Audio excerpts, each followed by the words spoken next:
In this class, we are going to discuss about sex-linked inheritance. So, what is sex-linked inheritance? So, all of us know that in human, two chromosome, X chromosome and Y chromosome, are known as sex chromosome since they decide the sex of a person. And the gene which are present on these chromosome, whether on X or on Y, so when they transferred from one generation to other generation through these chromosomes, so such kind of inheritance is known as sex-linked inheritance. Okay. Hemophilia and color blindness are are due to the recessive allele which is present on X chromosome. So whenever we discuss the sex-linked inheritance, hemophilia and color blindness, we always discuss about these two diseases. Okay. So first of all, before discussing the sex-linked inheritance, let us discuss about the karyogram of human. So this is the karyogram of a human. This is a karyogram of a human female, and this is a karyogram of a human male.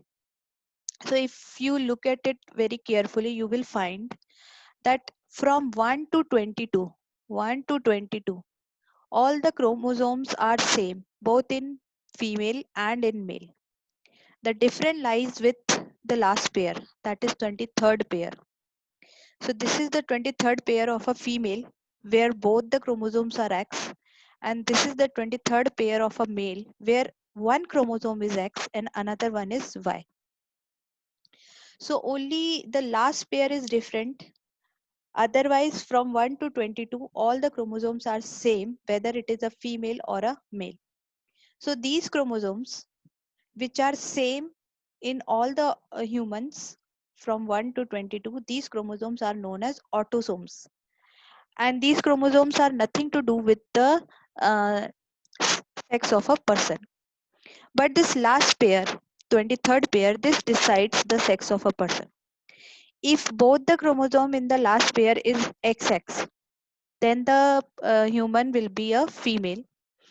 And if one chromosome is Y, another is X, then the human will be a male. Most probably. Most probably, if XY is present, then it will be a male, and XX is present, then it will be a female. Why I said most probably? Because there are cases when in female XY could present and in male XX could present, and this is something beyond your syllabus, so I would not discuss about that. Okay. So for you, only understand this, that in a female, the 23rd pair is XX, and in a male, the 23rd last pair is XY. Got it, everyone? Okay. So the next thing is how the sex is determined in a human. Which which thing decides whether a upcoming baby would be a male or female? Okay. So let's see across. So this is a female uh, whose cells contains 44 autosomes and XX. Last pair is XX chromosome. And this is a male who whose cells contain 22 pair of autosomes and the last pair is XY. Okay. So during the formation of gametes, meiosis take place, that we all know. So after meiosis, in a female, only a single ovum forms. Rest three cells, they degenerate. These cells are known as bar bodies, and they degenerate, polar bodies, and they degenerate. Okay. This only one functional ovum forms after meiosis in a female. In a male, after meiosis, from one sperm mother cells, total 4 sperms form. And since ovum and sperms are formed due to the meiosis, that's why the number of chromosomes remain half. Number of chromosomes are half, or they are haploid in nature. So as you can see here, normally if human female cell contain 44 autosomes plus XX, but the egg contains 22 autosomes plus X, single X. क्योंकि इन 44 में से 22 एक cell में चले जाते हैं, 22 दूसरी cell में चले जाते हैं. ऐसे ही इन XX में से एक X एक सेल में चला जाता है, दूसरा X दूसरी सेल में चला जाता है. तो एज अ रिजल्ट जो ओवम बनता है वो हैप्लॉइड होता है. ऐसे ही मेल स्पर्म मदर सेल में जब मियोसिस होगा तो टोटल 4 स्पर्म बनेंगे, जिनमें से आधे स्पर्म 22 प्लस एक्स वाले होंगे और बाकी आधे स्पर्म 22 प्लस वाई वाले होंगे. Is it clear up to here? So next is, what if अगर इस ह्यूमन ओवम का फर्टिलाइजेशन स्पर्म 1 से हो, तो 22 प्लस 22 कितना हुआ? 44. x प्लस x कितना हुआ? xx. So ये क्या बना? 44 प्लस xx. अगेन ये क्या बनी? Female. It will be a female. अगर इस ओवम का फर्टिलाइजेशन स्पर्म नंबर 2 से होगा, in that case also 22 plus 22 44 x plus x xx. तो ये क्या बनी? Again a female. अगर इस ओवम का फर्टिलाइजेशन स्पर्म नंबर 3 से हुआ, देन 44 प्लस xy. ये क्या बनेगा? मेल. ठीक है. एंड अगर इसका स्पर्म नंबर 4 से फर्टिलाइजेशन हुआ, अगेन 44 प्लस XY. ये क्या बनेगा? Again male. यानी कि 50% चांसेस हैं कि एक गर्ल चाइल्ड हो और बाकी 50% चांसेस हैं कि एक बॉय चाइल्ड होगा. ठीक है, क्लियर है यहाँ तक? नेक्स्ट है, अब हम पढ़ेंगे सेक्स लिंक्ड इनहेरिटेंस के बारे में. तो मैंने बताया कि कलर ब्लाइंडनेस जो है वो एक सेक्स लिंक्ड इनहेरिटेंस का एग्जांपल है, जो कि कलर ब्लाइंडनेस एक रिसेसिव एलील की वजह से होता है जो एक्स क्रोमोसोम पे प्रेजेंट होता है. तो यहाँ पे मैंने जो एग्जाम्पल लिया है, उस एग्जाम्पल में मैंने जो फीमेल ली है वो नॉर्मल फीमेल है, जिसके पास नॉर्मल एक्स क्रोमोसोम है, जिसके पास ये डोमिनेंट अलील है, which do not cause colour blindness. ठीक है, इसकी वजह से जो विजन होता है वो नॉर्मल होता है. और ये जो मेल का एक्स क्रोमोसोम है, ये मैंने डिफेक्टिव एक्स क्रोमोसोम को ब्लू कलर से दिखाया है. और ये डिफेक्टिव क्यों है? क्योंकि इसके पास कलर ब्लाइंडनेस वाला जीन प्रेजेंट है. ये एक रिसेसिव एलील है जिसे मैंने ब्लैक कलर से दिखाया है और उसके ऊपर मैंने CB लिख दिया है.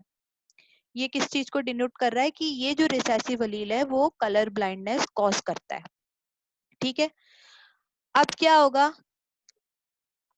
ये पेरेंट जनरेशन. अब क्या होगा? गैमीट बनेंगे. गैमीट बनेंगे तो फीमेल से तो दो नॉर्मल गैमीट बनेंगे, जिनके पास एक एक्स एक ये 22 प्लस एक्स में ये नॉर्मल एक्स गया, और इधर दूसरे वाले गैमीट में भी 22 प्लस एक्स में नॉर्मल एक्स गया. क्योंकि फीमेल के जो एक्स क्रोमोसोम थे वो दोनों नॉर्मल डोमिनेंट अलील वाले थे. मेल से जो एक्स क्रोमोसोम जाएगा स्पर्म में, वो कैसा होगा? डिफेक्टिव एक्स क्रोमोसोम होगा, क्योंकि उसके ऊपर कौन सा अलील है? रिसेसिव अलील है ऑफ कलर ब्लाइंडनेस. और दूसरा जो मेल का गैमिट बनेगा वो तो वाई वाला बनेगा. वाई का कुछ लेना देना है ही नहीं. क्यों नहीं है? क्योंकि ये जो जीन है वो एक्स क्रोमोसोम पे प्रेजेंट है, वाई पे प्रेजेंट नहीं है. एक्स और वाई अलग अलग होते हैं. ठीक है. नेक्स्ट इज, अब फर्टिलाइजेशन होता है अगर, तो फीमेल गैमिट 1 का फर्टिलाइजेशन अगर मेल गैमिट 1 से हो जाए, तो कोई बताएगा मुझे ये क्या बना? मेल बना या फीमेल बना? Yes, very good. तो ये एक फीमेल है, पर ये फीमेल कलर ब्लाइंड नहीं होगी. क्यों नहीं होगी? क्योंकि इसके पास डोमिनेंट वाला अलील प्रेजेंट है, और रिसेसिव वाला अलील अपना इफेक्ट केवल तब शो करता है जब दोनों अलील रिसेसिव वाले आए. ठीक है, ओके. अब अगर अब अगर फीमेल गैमीट 1 का फर्टिलाइजेशन मेल गैमीट 2 से हो जाए, तो ये भी जो बनेगा नॉर्मल मेल बनेगा, क्योंकि इसके पास भी नॉर्मल एक्स क्रोमोसोम है और ये दूसरा वाई क्रोमोसोम है, तो ये एक नॉर्मल मेल बनेगा. फीमेल गैमिट 2 का फर्टिलाइजेशन मेल गैमिट 1 के संग हो, अगेन ये जो फीमेल बनेगी ये कलर ब्लाइंड नहीं होगी. क्यों नहीं होगी? क्योंकि इसके पास एक एक्स, ये जो नॉर्मल वाला एक्स है जिसके पास नॉर्मल अलील है, वो वाला एक्स प्रेजेंट है. और फीमेल गैमेट 2 का मेल गैमेट 2 के संग फर्टिलाइजेशन होगा, अगेन जो मेल बनेगा वो नॉर्मल बनेगा। तो इस तरीके से जितनी भी फीमेल बनी वो कैरियर फीमेल बनी। कैरियर क्यों बनी? क्योंकि वो खुद कलर ब्लाइंड नहीं है, लेकिन उनके पास कलर ब्लाइंडनेस का अलील है और इसकी वजह से वो नेक्स्ट जनरेशन में ये डिजीज ट्रांसफर करेंगी। इसीलिए ऐसी फीमेल जो कि हेट्रोजाइगस होती हैं फॉर कलर ब्लाइंडनेस, वो फीमेल कैरियर फीमेल कहलाती हैं। ठीक है, और जो मेल होंगे वो टोटली नॉर्मल होंगे क्योंकि उनके पास कलर ब्लाइंडनेस का कोई अलील प्रेजेंट नहीं है। अब नेक्स्ट केस देखते हैं, अगर फीमेल कैरियर फीमेल है जो कि हमने अभी अभी देखी है पिछले केस में, और मेल नॉर्मल है, तो फीमेल से जो दो गैमीट बनेंगे, वो जो दो गैमीट बनेंगे, एक तो होगा नॉर्मल एक्स क्रोमोसोम वाला और दूसरा होगा डिफेक्टिव एक्स क्रोमोसोम वाला जिसके पास कलर ब्लाइंडनेस का जीन है। ठीक है, और ऐसे ही मेल के जो दो स्पर्म बनेंगे, एक एक्स स्पर्म वाला, एक एक्स जीन वाला एक एक्स क्रोमोसोम वाला बनेगा और दूसरा वाई क्रोमोसोम वाला बनेगा। अब अगर फीमेल गैमीट 1 का फर्टिलाइजेशन मेल गैमीट 1 के संग हो जाए तो ऐसी फीमेल बिल्कुल नॉर्मल होगी क्योंकि उसके पास दोनों नॉर्मल एक्स क्रोमोसोम आए, there is no allele of colour blindness. Female gamete 1 का फर्टिलाइजेशन अगर मेल गैमीट 2 के संग हो जाए तो ऐसा मेल जो बनेगा वो भी नॉर्मल मेल होगा क्योंकि उसके पास कोई कलर ब्लाइंडनेस का जीन नहीं आया। फीमेल गैमीट 2 का मेल गैमीट 1 के संग फर्टिलाइजेशन होता है तो ये जो फीमेल बनेगी ये कैरियर फीमेल बनेगी क्योंकि ये खुद डिजीज नहीं होगी, लेकिन ये due to the presence of the defective allele, ये this female will transfer this allele to the next generation. That's why this female will be considered as a carrier female. Now ये जो mail है fourth वाला, ये colour blind होगा। क्यों होगा colour blind ये मेल? क्योंकि इसके पास कलर ब्लाइंडनेस का जीन प्रेजेंट है।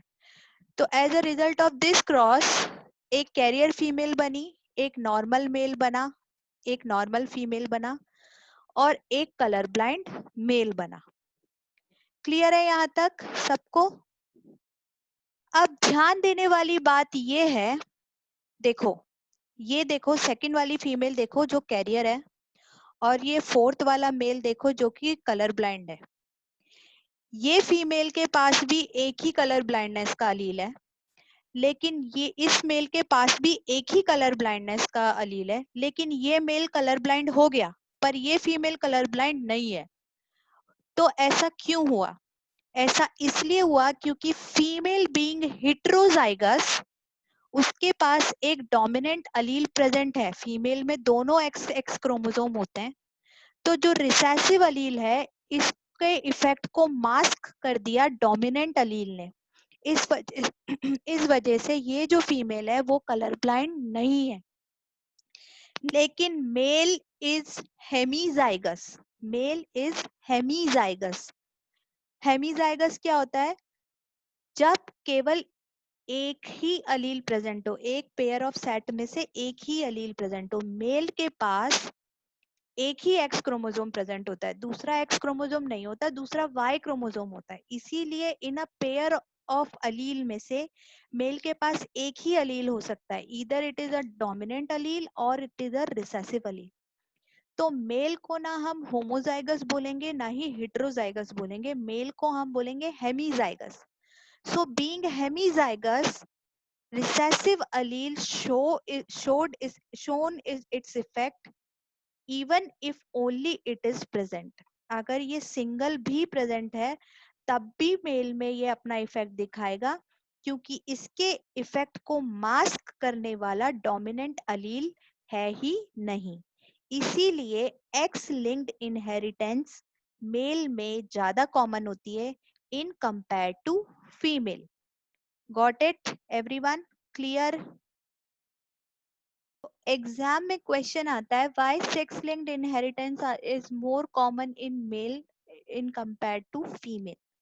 So वहां हम लिखेंगे because female being heterozygous can rescued from the disease but male being hemizygous cannot rescued from the disease even if only single defective X chromosome is present. तो अगर single x chromosome present है जिसके ऊपर defective allele है, then in that condition also male will suffer from the disease. But in female, the female will only suffer from the disease when both the alleles are recessive. In that condition, when both the alleles are recessive, जब ये वाला allele भी recessive हो, ये भी, जब दोनों X chromosome पे color blindness का gene present होगा, in that condition only the female will be color blind. Okay, clear everyone? Color blindness की inheritance clear है?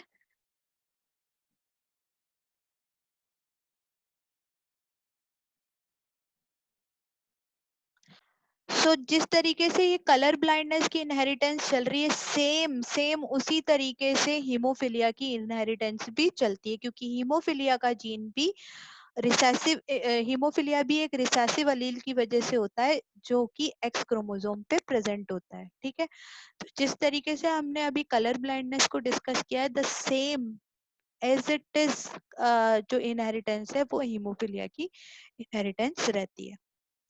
So that's it for today's class. Thank you and have a nice day.